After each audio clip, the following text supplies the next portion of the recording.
Sa taong po ito ay ipagdiriwang ang ika-26 na taong anibersaryo ng pagkakatatag ng siyudad ng Pasig sa probinsya ng Iloilo. At para ipagdiwang ito ay taon-taong isinasagawa ang Pintados de Pasig Festival. Alamin natin ang iba pang detalye ng pagdiriwang na ito mula mismo sa alkalde ng Pasig City, Iloilo na si Attorney Stephen Palmares. Magandang umaga po, Mayor. Si Prof. po ito kasama si Patrick. Good morning. Magandang umaga sa inyo lahat, Patrick, at sa lahat ng nanonood ng Rise and Shine Pilipinas.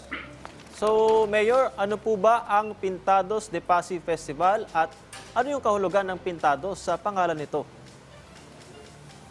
Pintados de Pasig Festival, this is a festival na we are celebrating yearly in commemoration ng pagkatatag ng Pasig City. At pinapakita natin dito yung iba't iba nating kultura, heritage, sining at yung katauhan ng mga taga-Pasig. Yung Pintados ay nanggaling ito sa pangalan na ibinigay ng mga Espanyol sa mga tao dito sa Visayas na mayroong mga tattoo sa katawan at sa mukha. Mayor, kailan po ba ito karaniwang idiniraos at gaano kahaba po ang inyong magiging selebrasyon dito? Usually, yung Pintados de Pasig, we are celebrating this annually. This is March of every year, no?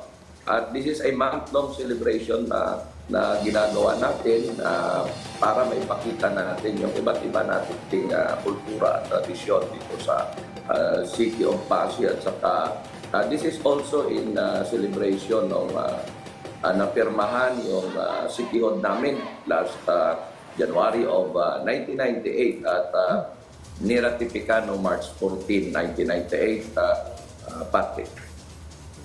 Mayor, ano po ba mga pangunahing aktibidad o palabas na kasama sa Pintados de Pasig Festival na dapat abangan ng mga nais bumisita?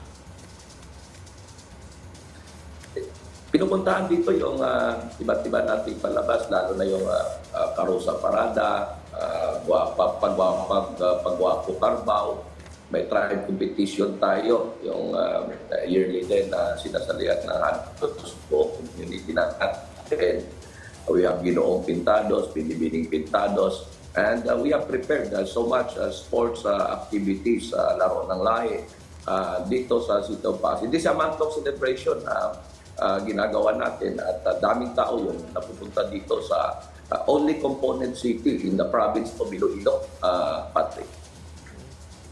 Alright, Mayor, paano nakaka-apekto itong Pintados de Pasig Festival sa inyong local communities at syempre sa usaping turismo po sa inyong syudad, Mayor? Malaki ang naitutulong ng Pintados de Pasig celebration natin specifically sa economic growth natin kasi daming napupunta dito at saka bumibisita sa lugar natin, malaki yung economic turnaround na idudulot sa aming ekonomiya. Plus of course, we are showing the culture and heritage of the City of Pasig, at the same time the Pasigons. And in overall, every year, no, lalong dumadami at lumalaki yung selebrasyon namin. Mayor, paki-imbitahan niyo po ang ating mga manonood na makiisa at bumisita sa Pasig, Iloilo para dito sa Pintados de Pasig 2024. Go, Mayor.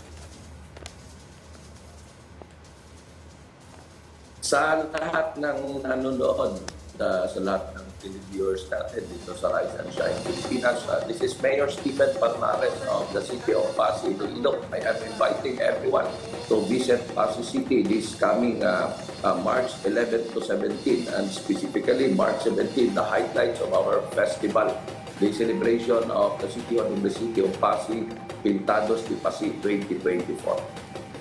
Alright, maganda syempre yung ganito mga festival. Sana makabisita tayo, Patrick, no? Tama. Dahil bukod sa naipagdiriwang natin ng kultura ng inyong syudad, ay naipapakita rin natin yung creativity at talento ng mga Pasinoon. Thank you so much po sa inyong oras, Mayor Stephen Palmares. At sana po nga ay makapunta kami ni Prof. sa inyong bayan. Salamat.